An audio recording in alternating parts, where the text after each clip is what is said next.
Hello mga friends! Welcome to another video.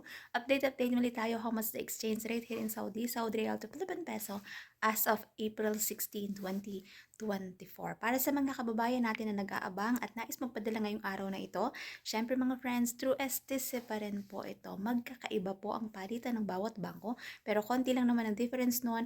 At least magkakaroon kayo ng idea kung magkano ating update exchange rate ngayong araw ng Martes, April 16, 2024. And tiyak na matutuwa ang ating mga kababayan kasi nga mataas po ang ating palitan. Pero batid natin mga friends pag mataas ang palitan, ibig sabihin nun, bagsak ang peso. Mataas ang bilihin sa Pilipinas. Pero alam din naman natin na hindi automatic na bumababa ang mga bilihin doon kapag bumaba ng konti yung palitan. Kaya tayong mga OFW talaga tinataon natin at gusto talaga natin. Pag nagpapadala tayo ng pera sa Pilipinas is mataas ang exchange rate. So magkano nga bang ating exchange rate ngayong araw ng Martes, April 16, 2024?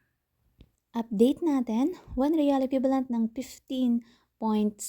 Ang taas mga friends ng ating update exchange rate ngayong araw ng Martes, April 16, 2024. Para sa mga kababayan natin na nais magpadala, yan po ang ating update exchange rate through STC ito mga friends. And syempre, pag nagpapadala tayo ng pera sa Pilipinas, meron po tayong binabayaran na transfer fee at meron din po yung VAT. Ang lagi ko pa rin paalala para sa bawat isa sa atin, matuto tayong mag-ipon, magtipid at matutong mag-invest.